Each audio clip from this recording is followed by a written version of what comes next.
It was a perfect June day. The sky was blue and not one cloud to be seen. It was warm and the breeze was just right. The sun was shining and the birds were singing. It was all perfect as far as I was concerned.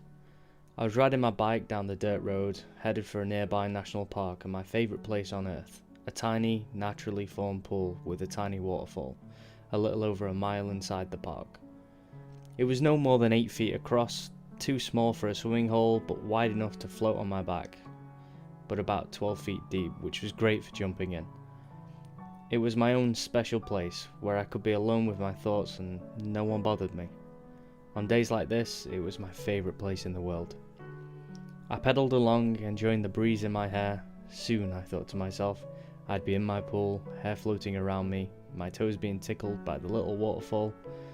I was so caught up in my daydream, I didn't at first hear the car behind me. I looked over my shoulder and saw what can only be described as the classic creeper van. It was off-white, but so covered with dirt and grime that only the upper part showed its real colour. It had no windows on the sides, minus the driver and passenger seats, with a sliding door on the right. Total cliché. The two guys inside were also clichés. The driver was fat and looked to be in his 30s with curly, greasy brown hair, pale, doughy skin, thick, moist-looking lips and flat, grey eyes. The passenger looked like the poster boy for meth. He was scarecrow thin with nail marks on his acne-scarred cheeks. His hair was thin, lank and looked like it hadn't been washed in years. His mouth wasn't more than thin lips slashed across his face. He had nasty, rotten teeth which I clearly saw and imagined I smelled when he smiled. In fact, they were both smiling at me. I decided to move over to the side to let them pass me, but instead of passing, they came alongside. My heartbeat sped up as the van paced me.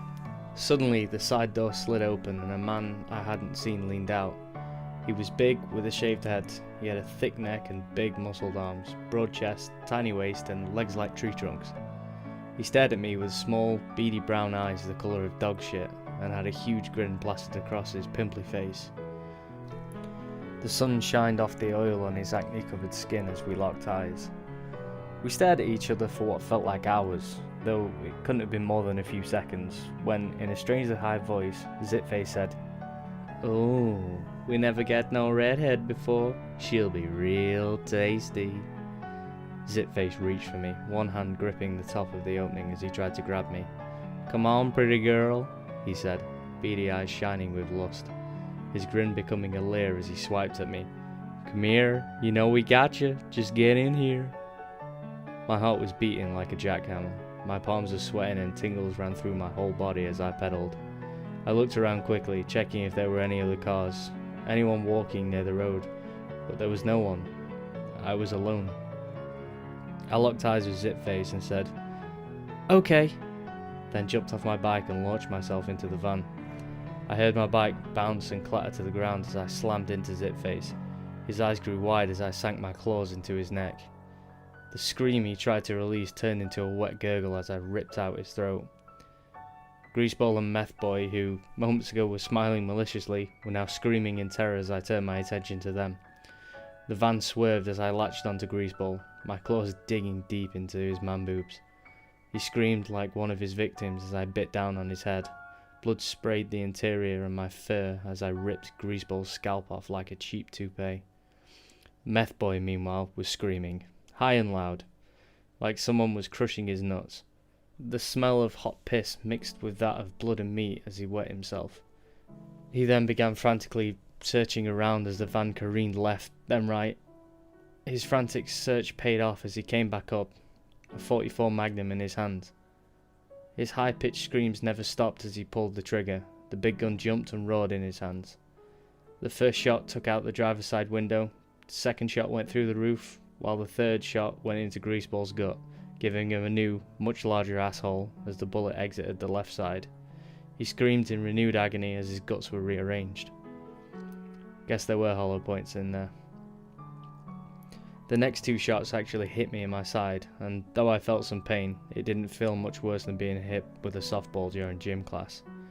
I'm sure he would have tried to shoot me again, maybe in the head, when the van's luck finally ran out and it hit a tree.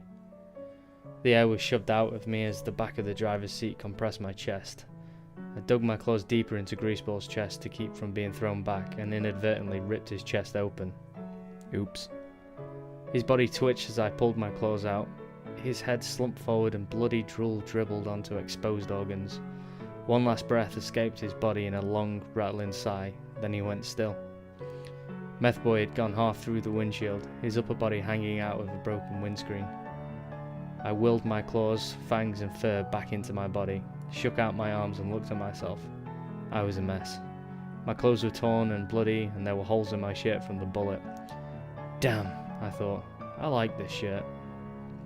The holes in my body had mostly closed.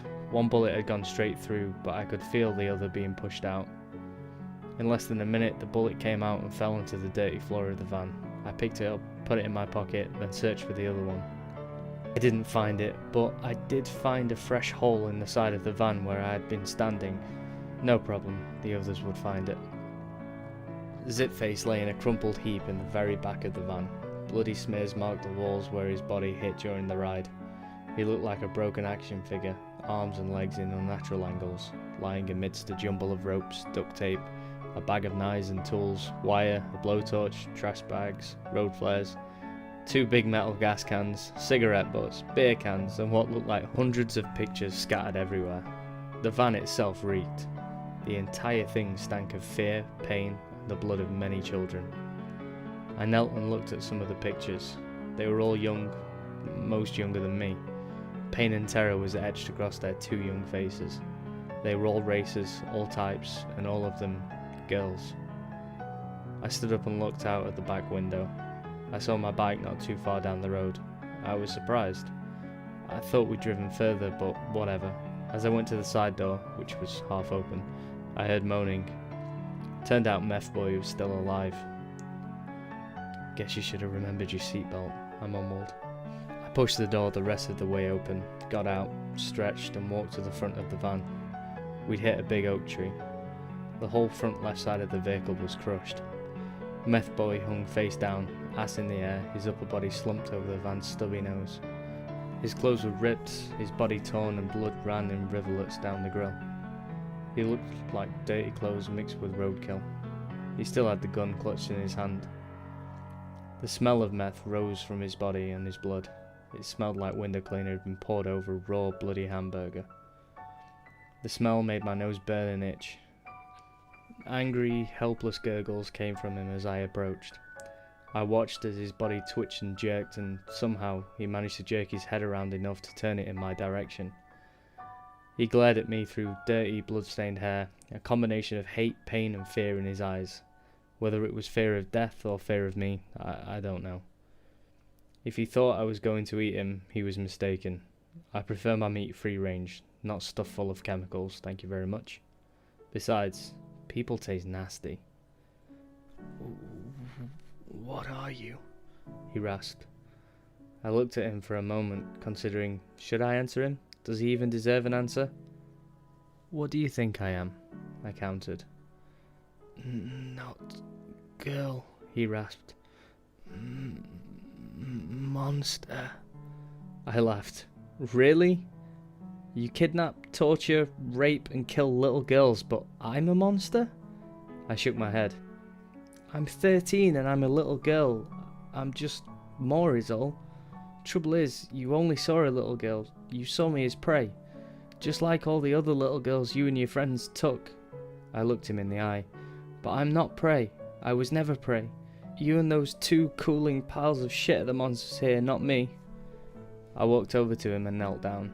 He flinched at my approach, even tried to lift the gun, which he still hadn't let go of. Maybe he couldn't. But his arm wouldn't work. Don't, he blubbered, eyes wide and terrified. Don't eat me. Oh please, I said, rolling my eyes. As if I'd eat any of you, with all the drugs and other crap you've put in your bodies. I made a disgusted face. Sorry, I so don't eat junk food. I leaned into him. To answer your earlier question, my kind have gone by lots of names over the years, but I personally prefer Shifter or Lichen. I grabbed a handful of his hair and yanked his head up. I'm the mantis in the orchids, I told him coldly. The alligator under the lily pad. The wolf in sheep's clothing, I chuckled. I couldn't help it. I'm the thing you never know is there until it takes a bite out of you. I let go of his hair and stood. You're not the first bunch of pervs we've had to deal with, and I doubt you'll be the last. I knew what had to be done. I turned and climbed into the van. I grabbed the 2 gas cans and a couple of flares, and, using a rag on the floor, grabbed a big handful of pictures. I leaned out, put 1 can on the outside, then tossed a handful of pictures on the ground. I opened up the other gas can and poured the gasoline all over the inside of the van, making sure to soak both Zipface and Greaseball. When the can was empty, I tossed it into Zipface's body and got out. I took the other can and poured most of it over Meth Boy. You thought yourselves as predators, didn't you? I asked as I poured. Preying on those who couldn't fight back? You thought you were badasses, but I bet you never went after anyone you thought could fight back. Just preyed on the vulnerable and alone. I poured the rest in a short line away from the van, tossed the empty can into the van, then closed the door. Now you're the ones who are vulnerable and alone. Please, Meth Boy begged as he spit gasoline out of his mouth. Stop! Don't do this! Don't do this! I tilted my head to the side. Did any of the girls say that? I asked. Did they cry and beg, call for their mummies, their daddies? Say the exact same things you just said while you and your friends hurt them? I lit the flare, making sure he saw it. Well, I guess I'm going to give you the same answer you gave them.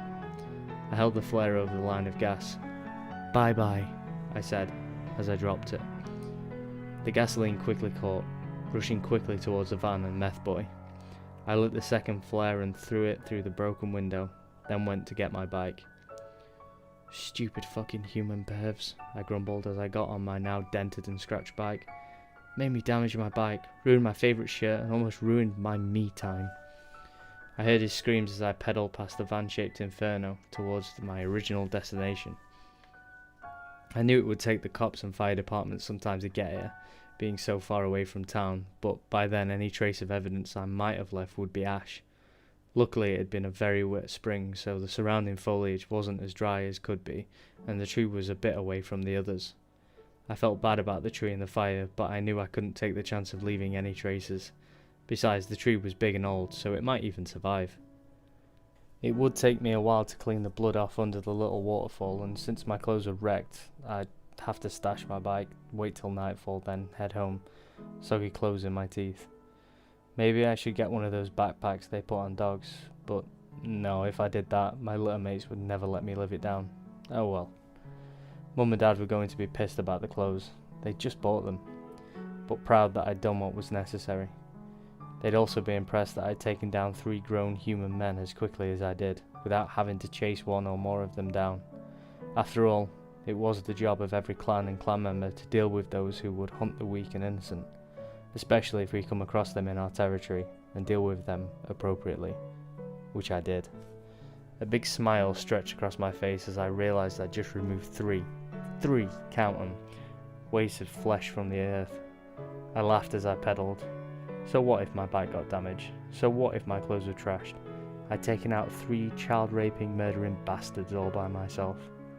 It looked like I was getting my perfect day after all. Hey guys, and thank you once again for listening to the latest in my Creepypasta series, CreepyPasta. Once again, any feedback please comment down below, and a final thank you. Take care.